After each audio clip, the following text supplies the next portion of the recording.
Good evening and welcome to Lane 9. I'm your host, Ariana Kukers, and here we are for our very last night at the USA Swimming House in Omaha, Nebraska. As you can see on our board behind me, our 2016 Olympic team is complete.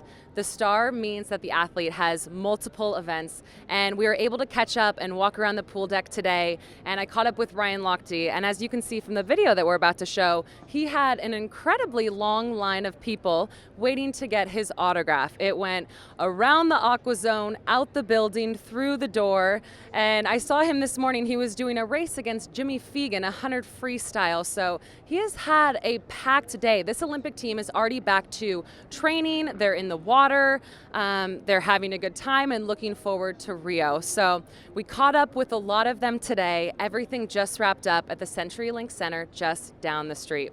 We have a lot of things in store for you tonight, so let's start the show.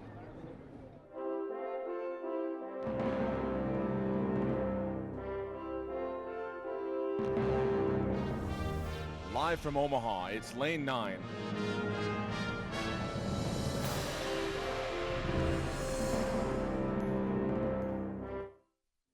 All right, last night, Kara, and it was an emotional night. It was. I even felt myself getting choked up. You know, it doesn't matter if there's only 2 races, it still grabs at your heartstrings no matter what. That's just the nature of this meet. Tonight was the first night that I was able to see everything that went on, the opening, all of the lights show, and it's incredible what they do to put this event on. USA Swimming has done an amazing job making this event bigger and better year after year, and it really is a spectator sport now, and I couldn't be happier with how this whole week played out. I agree, and tonight was emotion-filled for you. Let's just kick it off with the women's 50 free, an event that is near and dear to your heart. Women's 50 free, it was amazing. We had Abby Weitzel in first place with the fastest time in this country in the last 8 years, since 2008. She was at 24.28, and that ranks her 6th in the world this year. Wow. We had Simone Manuel in second at 24.33, and I was actually shocked at that, with Madison Kennedy coming in third, a heartbreaker. But there's nothing you can do. There's no redos, there's no replays, and it is what it is, and we're going to send our 2 strongest ladies. And that's the nature of the beast, and we've talked about this whole time, is you can do everything right. You can prepare the right way. You can be completely authentic to yourself. And at the end of the day, they take 2. And there's always somebody that has to go home with a broken heart. Absolutely. And we have 1,800 competitors at this meet. Over the course of the 8 days, we had 1,800 swimmers, and 52 will walk away as Olympians. And I think that's something like 0.03%. Yeah. You know, it's crazy. 3%, I'm sorry. And just think about, like, that's a lot of heartbreak. It's a lot. But just getting here, competing at this level, I mean, I can say, you know, on behalf of both of us, we are proud of everyone that raced this week. And, you know, obviously very excited for the team that we're going to send to Rio. Exactly right. And so in the 50, you've gone to the Olympics for this event for the last 3 Olympics. What was it like for you in a real way of passing off the torch? It's surreal. It's something that I didn't think I was going to get emotional about, but watching those girls tonight and just seeing how far this event has come over the last 12 years, I'm proud. I'm proud to have represented my country, but I'm also proud of what my country is going to bring to this sprint events. Yep. And it really is passing off the torch, and it's a changing of the guard. Yeah, I can't wait to see what they do in Rio. Yeah. So the next event tonight was the men's 1500 freestyle. The men's 1500, as far as the mile goes, you know, there's jokes about taking a break during the mile or taking a step away, but these boys put up an incredible race. Connor Yeager with a 14:47, the 4th fastest time in the world this year. And then Jordan Wilimovsky, our 10K open water Olympian, just qualified for a pool event. We have never had a swimmer qualify in open water and pool at the same time, and it's not that the event was wide open. He put up a very fast 14:49. They were battling the whole time. They were, and he was pushing Yeager, and I'm sure Yeager appreciates that. I love to see that, especially in one of the longer races. Yeah. I love to see a really great battle from beginning to end. And it kept it exciting. Yeah, it really did, and I can't wait to see what his training is like going into Rio, having those 2 distances, you know, in the water and then open water. You can probably write a book about it. It's going to be interesting.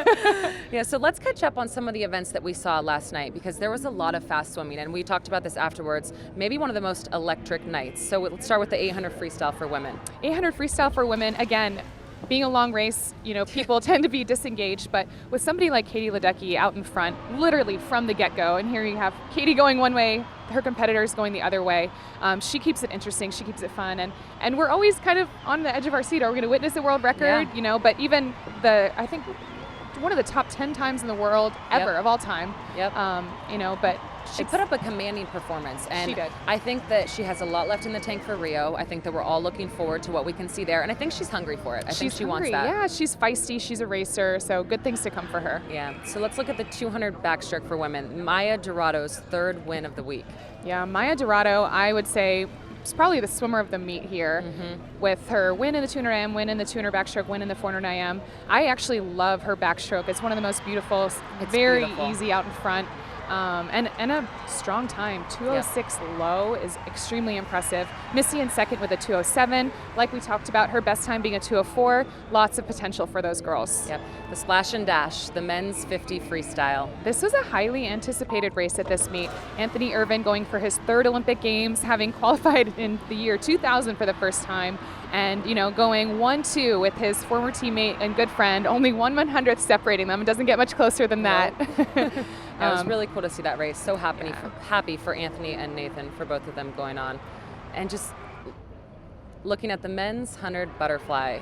This was emotional to watch. It was. This is the event that Michael, I think, has fought more for than any other event. This is the one that he consistently gets challenged for over and over again, and always comes out on top. And this was the last 100 butterfly that we're going to see him do on American soil ever. And you could see him as he was, that reaction right there. Love that. He was fired up. He fights for this race. He this really is does. his baby. And you don't see that reaction after any of his other swims. It's the 100 butterfly every time. And you could see that as soon as he got out of the water, he looked around the crowd. He had his hands in the air. Standing ovation. Taking every second of that in and just enjoying it. And I think just that enjoyment and that love is something that we've come just so used to. Here's somebody who's won thousands of races in his lifetime.